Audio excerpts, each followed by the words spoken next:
நான் சொல்றேன், வானா வரும், கூப்பிட்டா வரும், அழைத்தால் வரும், எனக்கு வருவதாக, எங்கிருந்து வருவதாக, எல்லா திசைகளிலிருந்து வருவதாக சொல்ல சொல்ல எனக்கு வருகிறது. இந்த வாரம் மட்டும் எனக்கு வந்து காணிக்க 2 லட்சம் ரூபாய். உபதேசங்களில் ஒன்று நேர்மறை அறிக்கை என்பது, வாயினால் நாம் எதை அறிக்கை பண்ணுகிறோமோ, எதை பேசுகிறோமோ அது அப்படியே உங்கள் வாழ்க்கையிலே நடக்கும் என்பது இப்படிப்பட்ட உபதேசத்தை சொன்னேன். மணி கமத் 1 மணி நேரம் கூட இருக்காதுங்க, என் அக்கௌண்ட்ல 1 லட்சம் ரூபாய் வந்து. ஒரு ஆடம்பர பங்களா அல்லது காரை பார்த்து விட்டு அதை ஆசைப்பட்டு இந்த கார் என்னுடையதாகும், இந்த கார் என்னுடையதாகும் என்று சொல்லிக்கொண்டே இருந்தால் அது ஒரு நாள் உனக்கு வந்து சேரும் என்பதுதான் இந்த நேர்மறை அறிக்கையாளர்களால் புதைக்கப்படுகிற ஒரு காரியம். இந்த அறிக்கை வேதத்தின்படி does not speak about positive confession. இப்படிப்பட்ட சாதக அறிக்கையை குறித்து வேதம் ஒன்று சொல்லவில்லை. The Bible does not speak about negative confession. எதிர்மறை அறிக்கையை குறித்தும் வேதம் ஒன்று சொல்லவில்லை. But the Bible speaks about true confession. வேதம் அலையை பார்த்து சமுத்திரத்திலே தள்ளுண்டு போ என்று சொன்னால் அது அப்படியே ஆகும். அது ஒரு வார்த்தைகள் எதை சொல்கிறது அப்படியே ஆகும் என்று சொல்லி அனைவரை பின்பற்றின அப்போஸ்தலர்கள் சீடர்கள் எவருமே பணத்தை விரும்பி இப்படி பணத்தை வா வா பங்களாவே வா கார் வா நான் இப்படி சொல்லுகிறேன் இல்லை அப்படி நடக்கும் என்று சொல்லி அவர்கள் புகழ்ச்சியோட பணத்தோடு பங்களாக்களோடு வாழவில்லை. பிரசங்கங்கள் சாட்சிகளை எல்லாம் நாம் வரிசைப்படுத்தி பார்க்கும்போது நாம் அதை பார்த்து எங்கேயோ இது நமக்கு கிடைக்காதோ என்று நாம் தயங்குகிறோம். You are discouraged and disillusioned. நீங்கள் சோர்வடைந்து போகிறீர்கள், ஏமாற்றமடைகிறீர்கள். But when you listen to a man like Paul, ஆனால் பவுல் போன்ற ஒரு மனிதனுடைய வார்த்தையை because he கேட்கும்போது tells everything honestly, எல்லாவற்றையும் உண்மையாக சொல்கிறபடினால் I prayed but nothing happened. நான் ஜெபித்தேன், பதில் கிடைக்கவில்லை. I prayed, the fellow was still sick, so I left him there. நான் ஜெபித்தேன், ஆனால் அவன் சுகமாகவில்லை, வியாதிப்பட்டவனாய் விட்டுவிட்டேன்.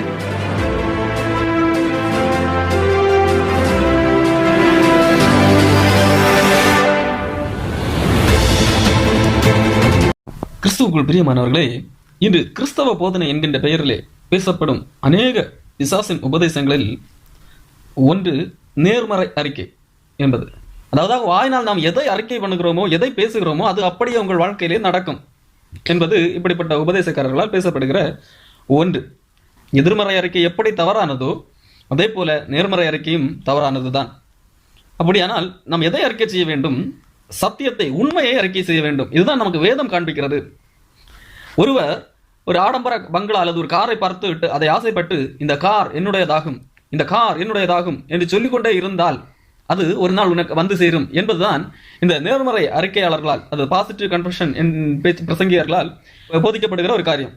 ஒருவேளை அந்த கார் என்கின்ற வார்த்தைக்கு பதிலாக ஆசீர்வாதம் அல்லது செழிப்பு இப்படிப்பட்ட வார்த்தைகள் பயன்படுத்தப்படலாம். ஆனால் அந்த வார்த்தையை பயன்படுத்தினாலும் உலக பொருட்களை மனதிலே வைத்துத்தான், பணத்தை அல்லது கார் பங்களா இது போன்ற காரியங்களை மனதிலே வைத்துத்தான் அதை அறிக்கை செய்கிறார்கள், அறிக்கை செய்யப்படுகிறது.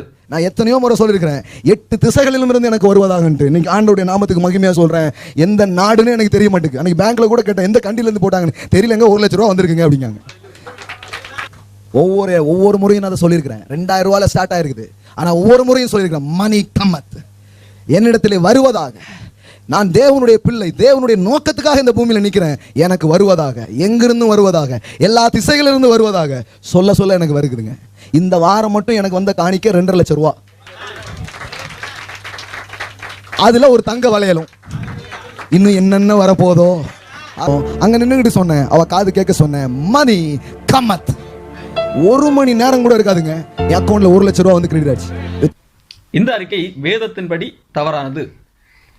இதை குறித்து ஒரு நல்ல மூத்த வேத போதகர் இப்படியாக கூறியுள்ளார். Positive confession. சாதக அறிக்கை உபதேசம். Now I want to tell you, the word positive and negative are mathematical and electrical terms. They are not biblical terms. இந்த சாதகம், எதிர்மறை என்கிற பதங்கள் இது பௌதீக அதே நேரத்தில் கணித சாஸ்திர எழுத்து சொற்களை தவிர வேதத்தின் சொற்கள் கிடையாது. There is a plus minus. அதாவது கூட்டல் கழித்தல். The Bible does not speak about positive confession. இப்படிப்பட்ட சாதக அறிக்கையை குறித்து வேதம் ஒன்று சொல்லவில்லை. The Bible does not speak about negative confession. எதிர்மறை அறிக்கையை குறித்தும் வேதம் ஒன்று சொல்லவில்லை. But the Bible speaks about true confession. வேதம் உண்மை அறிக்கையை சொல்கிறது. Neither positive nor negative but true confession. சாதகமும் இல்லை, எதிர்மறையும் கிடையாது, ஆனால் உண்மை அறிக்கை. Now there is one text which is normally quoted by the positive confession preachers. இந்த சாதக அறிக்கை உபதேசியார்கள் சொல்லுகிற ஒரு குறிப்பிட்ட வசனம் உண்டு. That is Philippians 4:8. பிலிப்பியர் 4:8. But if you look at that passage, you will be amazed to see what item number 1 is. அதை நீங்கள் சரியாய் கவனித்து பார்ப்பீர்களானால் முதல்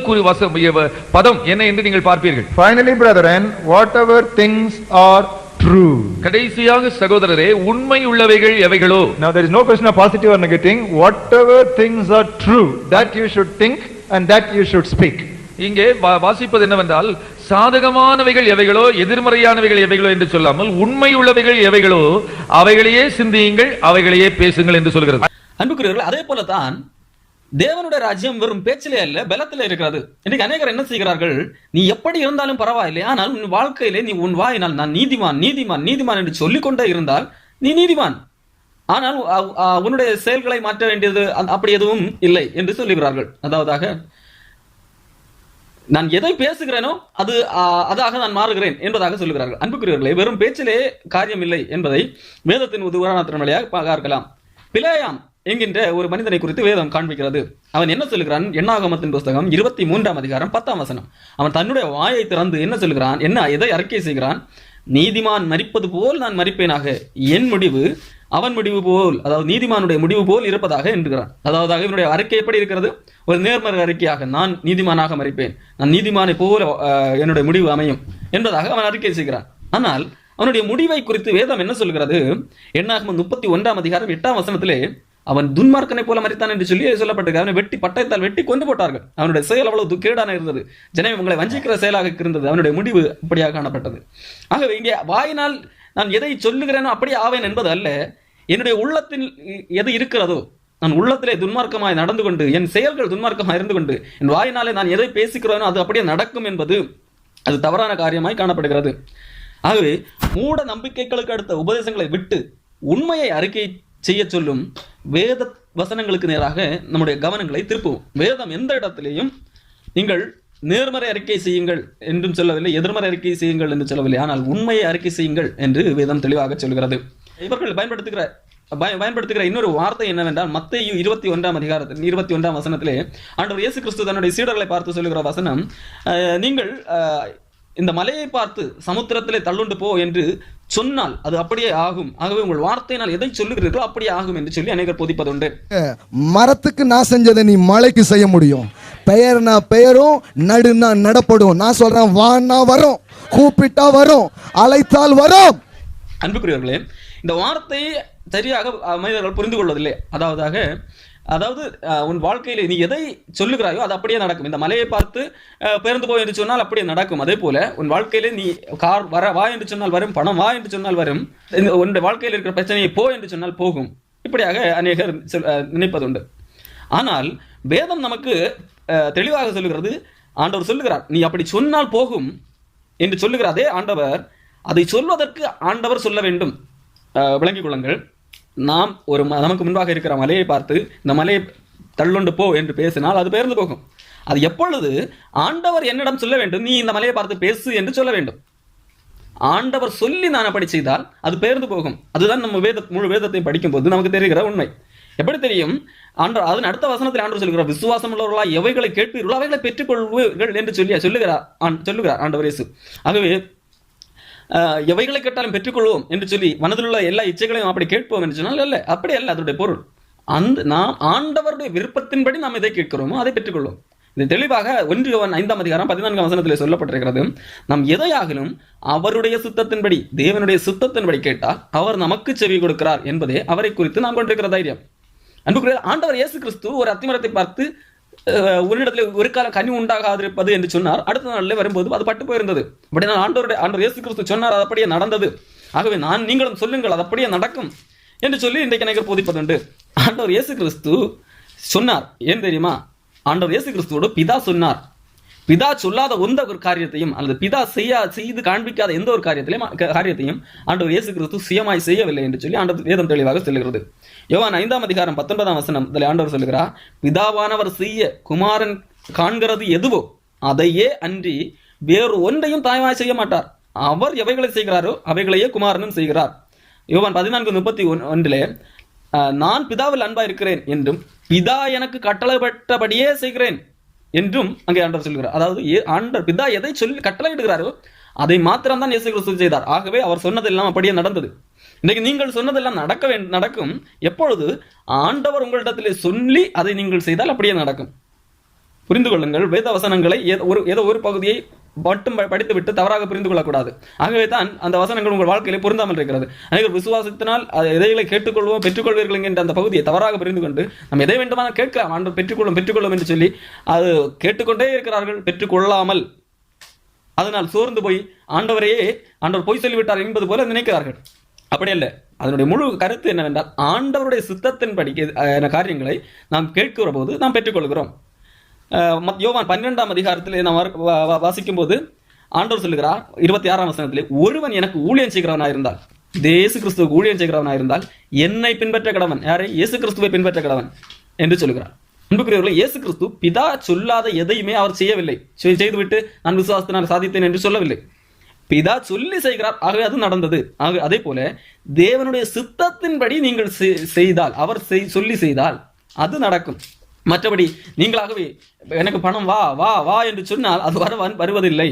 ஒருவேளை அது பிசாசு வழியாக, உங்கள் மாயமான பேச்சுக்கள் வழியாக வருமே அன்றி தேவனிடத்திலிருந்து எந்தையும் பெற்றுக்கொள்ள மாட்டான். யாக்கோபு இதை தெளிவாக சொல்லுகிறார், உங்கள் இச்சைகளை நிறைவேற்ற வேண்டும் என்று தகாத விதமாய் விண்ணப்பம் பண்ணுகிறபடியால் பெற்றுக்கொள்ளாமல் இருக்கிறீர்கள். அதாவது தேவனிடத்திலிருந்து பெற்றுக்கொள்ளாமல் இருக்கிறீர்கள். உங்கள் உள்ளுக்குள்ளாக கிடக்கிற ஆசைகளை ஜபமாக தேவனிடத்தில் செய்யும் போது அது பெற்றுக்கொள்ளாமல் இருக்கிறீர்கள். அது என்ன நீங்கள் அறிக்கை செய்தாலும் தேவனிடத்திலிருந்து நீங்கள் பெற்றுக்கொள்ளவில்லை. அப்படியானால் எங்கிருந்து பெற்றுக்கொள்கிறீர்கள்?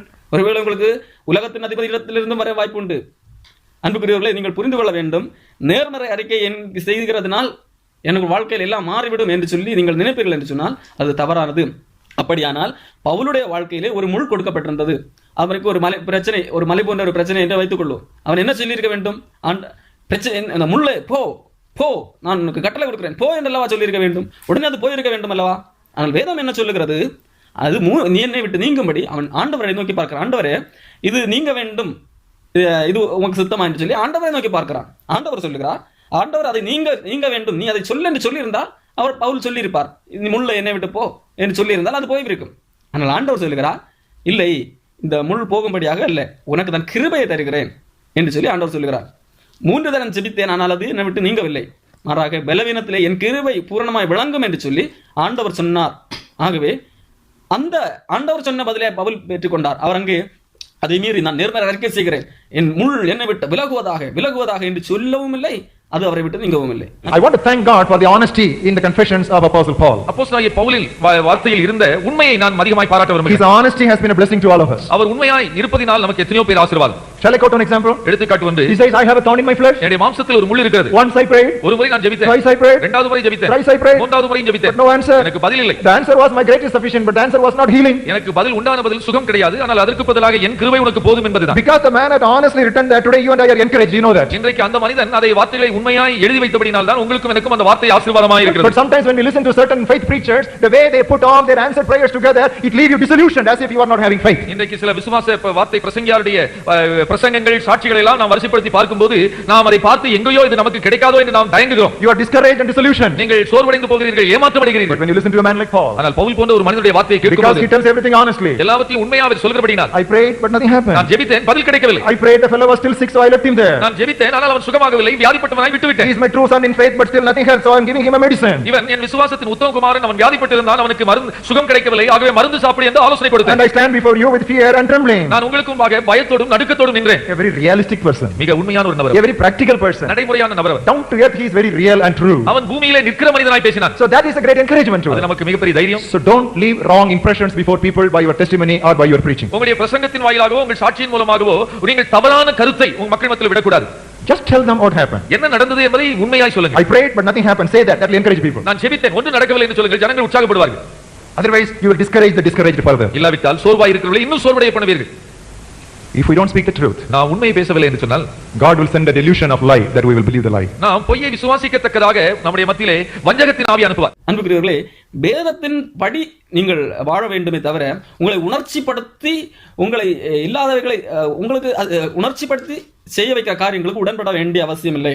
ஒரு கேட்பதற்கு ஒருவேளை ஆமா இப்படி செய்தால் நலமாக இருக்கும் என்றெல்லாம் தோன்றும். காரணம், மனிதன் இயற்கையாக இச்சை உடையவன், ஆசை உடையவனாய் இருக்கிறான். இந்த உலகத்தின் மேல், உலக பொருட்களின் மேல் ஆசை உடையவனாய் இருக்கிறான். அதை தூண்டும் விதத்திலே இந்த ஆசைகள் எல்லாம் நீ ஆசைப்படுவதெல்லாம் கிடைக்கும் என்ற கண்ணோட்டத்திலே பேசுகிற பேச்சுக்களுக்கு மனித மனம் இடம் கொடுக்கும். அது அவனை கவரும் விதத்திலே இருக்கும். எந்த ஒரு மனிதனும் உனக்கு ஒரு முள்ளு பிரச்சனை இருக்கிறது, இது நீங்காது, ஆனால் அதுக்கு பதிலாக தேவனுடைய கிருபை உனக்கு கிடைக்கும் என்றால் அதை பெரிதும் உலக மனிதன் விரும்ப மாட்டான். உலக கண்ணோட்டத்திலே பார்க்கிற ஒரு மனிதன் விரும்ப மாட்டான். ஆனால் இல்லை, உனக்கு பிரச்சனையே வராது, நீ பணத்தை வா என்று சொன்னால் பணம் வரும், பிரச்சனையை போ என்று சொன்னால் பிரச்சனை போகும். இப்படி சொல்லுகிற பேச்சுக்கள் மனிதனை கவரும். அதைத்தான் மனிதன் மனம் ஏற்றுக்கொள்ளும், மனிதன் விரும்புகிறதாய் காணப்படும். ஆனால் வேதம் அது அல்ல. வேதம் உண்மை உள்ளது. உண்மையை பேசுங்கள், உள்ளதை உள்ளதென்றும் இல்லதை இல்லதென்றும் பேசுங்கள். இன்னைக்கு அநேகர் சொல்லுகிற காரியம், உனக்கு வியாதி இருக்கிறதா?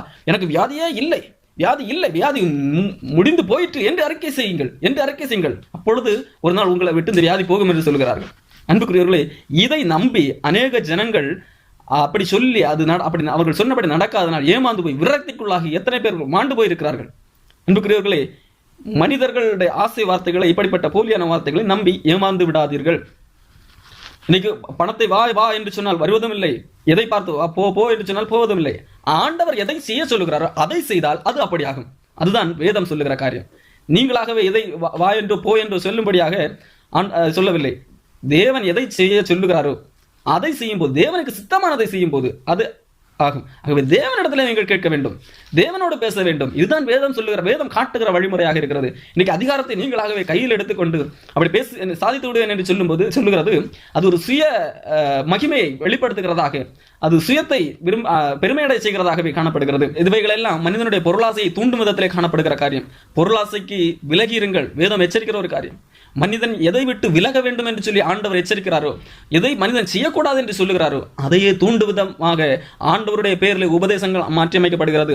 வேதம் சொல்லுகிற தீமோத்தேயுக்கு எழுதின புஸ்தகத்திலே பவுல் சொல்லுகிறார், பண ஆசை எல்லா தீமைக்கும் வேறாயிருக்கிறது.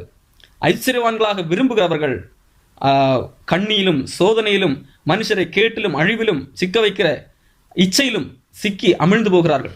பாருங்கள், பணக்காரனாக விரும்ப வேண்டும் விரும்பாதே என்று சொல்லி வேதம் சொல்லுகிறது. அப்படி விரும்பினால் அது உன்னை அழிவுக்கு நேராக நடத்தும், கேட்டுக்கு நேராக நடத்தும் என்று சொல்லி வேதம் சொல்லுகிறது. ஆனால் இவர்களோ, நீ ஆசைப்படுவது எல்லாம் நீ வாயினால் சொல்லு, அது அப்படியே நடக்கும் என்று சொல்கிறார்கள். எது வேத வசனம்? அதே அதிகாரத்திலே பவுல் அப்போஸ்தலன் தீமோத்தேயுவுக்கு சொல்லுகிறார், நீ தேவனுடைய மனுஷன், நீயோ இவைகளை விட்டு ஓடி. எதை விட்டு ஓடி? இந்த உலக பொருள், உலக பணத்துக்கு முன்பாக மக்கள் ஓடுகிறார்களே, இவைகளை விரும்புகிறார்களே, பண ஆசையை விரும்புகிறார்களே, ஐஸ்வர்யவான்களாக விரும்புகிறார்களே, இவைகளை எல்லாம் விட்டு ஓடி 1 தீமோத்தேயு 6:11 நீயோ தேவனுடைய மனுஷனை இவைகளை விட்டு ஓடி நீதியையும் தேவ பக்தியையும் விசுவாசத்தையும் அன்பையும் பொறுமையையும் சாந்த குணத்தையும் அடையும்படி நாடு. அன்புக்குரியவர்களே, ஒரு கிறிஸ்தவன் என்று சொன்னால் எதை நாட வேண்டும் என்று சொல்லி வேதம் தெளிவாக சொல்லப்பட்டிருக்கிறது. இயேசு கிறிஸ்து இதை சொன்னார், முதல் தேவனுடைய ராஜ்யத்தையும் நீதியையும் தேடுங்கள் என்று சொன்னார். பவுல் அப்போஸ்தலன் அதைத்தான் சொல்கிறார், நீதியையும் தேவபக்தியும் விசுவாசத்தையும் அன்பையும் பொறுமையையும் சாந்த குணத்தையும் அடையும்படி நாடு. இன்னும் பவுல் வேறு ஒரு இடத்துல எழுதி வச்சிருக்கிறார், கிறிஸ்துவுடனே எழுந்ததுண்டான, அதாவது கிறிஸ்துவுடனே கூட இந்த உலகத்துக்கு மரித்து கிறிஸ்துவுடன் எழுந்ததுண்டான். கிறிஸ்துவுடன் எழுந்தது யார்? கிறிஸ்தவர்கள். அப்படி நீங்கள் கிறிஸ்தவர்கள் என்று சொன்னால், நீங்கள் தேவனுடைய பிள்ளைகள் என்று சொன்னால், நீங்கள் பூமிக்குரியவைகள் அல்ல மேலானவைகளை நாடுங்கள் என்று சொல்லப்பட்டிருக்கிறது. ஆனால் இன்றைக்கு இந்த சாதக அறிக்கை அல்லது நேர்மறை அறிக்கை அல்லது பாசிட்டிவ் கன்வர்ஷன் என்று சொல்லுகிற இந்த இப்படிப்பட்ட காரியங்கள் எல்லாம் செழிப்பின் உபதேசக்காரர்களால் பரப்பப்படுகிற பொருளாசை, மக்களுடைய அவர்கள் பொருளாசையை தூண்டி அவர்கள் பொருளாதாரத்திலே வளரும்படியாக காரியங்களை செய்கிறார்கள். இங்கே ஒரு மனிதன் பேசுகிறார், ஆனா ஒவ்வொரு முறையும் சொல்லியிருக்கிறேன், மணி கம்மத் என்னிடத்திலே வருவதாக, நான் தேவனுடைய பிள்ளை, தேவனுடைய நோக்கத்துக்காக இந்த பூமியில நிக்கிறேன், எனக்கு வருவதாக, எங்கிருந்து வருவதாக, எல்லா திசைகளிலிருந்து வருவதாக சொல்ல எனக்கு வருகுதுங்க. இந்த வாரம் மட்டும் எனக்கு வந்த காணிக்க 2.5 லட்சம் ரூபா, அதுல ஒரு தங்க வளையலும், இன்னும் என்னென்ன வரப்போதோ. நான் இப்படி சொன்னேன், அது அப்படியே நடந்தது. எனக்கு 1 மாதத்திலே 2.5 லட்சம் காணிக்கை வந்தது. எப்படி வந்தது? இப்படி பேசி மக்களை உசுப்பேற்றி விட்டு மக்கள் உங்களுக்கு அள்ளி கொடுக்கிறார்கள். மக்கள் பொய்யை விசுவாசிக்கத்தக்கதாக பொய்யின் ஆவியார்கள் இருதயத்திலே கிரியை செய்வதால் நீங்கள் பேசுகிற பொய்களுக்கெல்லாம் மக்கள் நம்பி நீங்கள் போடுகிறீர்களே இந்த அக்கௌண்ட்டிலே அனுப்புங்கள் என்று சொல்லி இப்படி உங்களிடத்தில் வருகிறது. தேவனால் வருகிறது அல்ல. சொல்லுங்க, அற்புத பணங்களை நான் விசுவாசிக்கிறேன். I believe the miracle money. I believe the God of miracles. ஆகையினாலே அற்புதமாய் பணம் என்னிடத்தில் வரும். மக்களை இது புரிந்து கொள்ள வேண்டும். தேவனால் வருகிறது அல்ல, தேவன் தருகிறார். அவர் நாம் அவருடைய பிள்ளைகளாக இருக்கிற பட்சத்திலே நாம் கேட்காமல் நமக்கு தருகிறார். எது நமக்கு தேவையோ அதை தருகிறார். அது நாம் விரும்புகிற பணமாகத்தான் இருக்க வேண்டும் என்ற அவசியம் இல்லை. ஏன் நாம் பணத்தை விரும்புகிறோம்? நாம் இந்த உலகத்திலே செழித்திருக்க வேண்டும் என்று ஏன் விரும்புகிறோம் என்றால், நம் உலக கண்ணோட்டத்தோடு நான் பார்க்கிறோம். நான் தேவனுடைய ராஜ்யத்துக்குள்ளாக இருப்போம் என்று சொன்னால், தேவன் நமக்கென்று எதை வைத்திருக்கிறாரோ அதை நாம் விரும்புவோம். ஆண்டவரை பின்பற்றின அப்போஸ்தலர்கள் சீடர்கள் எவருமே பணத்தை விரும்பி இப்படி பணத்தை வா வா பங்களாவை வா கார் வா நான் இப்படி சொல்லுகிறேன் இதெல்லாம் அப்படி நடக்கும் என்று சொல்லி அவர்கள் புகழ்ச்சியோடு பணத்தோடு பங்களாக்களோடு வாழவில்லை, ஆடம்பரத்தோடு வாழவில்லை. மாறாக ஏற்கனவே படகை வைத்திருந்த பேதுரு அவைகளை விட்டு இயேசுக்கு பின்பாக சென்றான். ஏற்கனவே அந்தஸ்து, சமூகத்தில் உயர்வு, பரிசேயன் என்கின்ற பெருமை, இஸ்ரவேலன் என்கின்ற கௌரவம், இது மற்றும் பணம், இவைகளை எல்லாம் விட்டுவிட்டு இவைகள் எல்லாம் கிறிஸ்துவை அறிகிற அறிவுக்கு எனக்கு தடையாக இருக்கிறது என்று சொல்லி அதையெல்லாம் குப்பையாக எண்ணி நஷ்டம் என்று விட்டுவிட்டு இயேசுவின் பின்பாக சென்றான் பவுல். அன்புக்குரியவர்களே, நீங்களோ எதை தேடி விரும்புகிறீர்கள்? எதை அடையும்படி நாடுகிறீர்கள்? தீமோத்தேயுக்கு எழுதின ஆலோசனையை பின்பற்றுகிறீர்களா? நீதியையும் தேவபக்தியும் விசுவாசத்தையும் அன்பையும் பொறுமையும் சாந்த குணத்தையும் அடையும்படி நாடு விரும்புகிறீர்களா? இல்லை, பணத்தையும் வேண்டும் இதுவும் வேண்டும் என்று விரும்புகிறீர்களா? கண்டிப்பாக இரண்டும் முடியாது. ஏதாவது ஒன்றே தான் முடிவெடுத்தாக வேண்டும். ஆண்டவர் சொல்லுகிறான், உலகப் பொருளுக்கும் தேவனுக்கும் ஊழியம் செய்ய ஒரு மனுஷனாலும் கூடாது.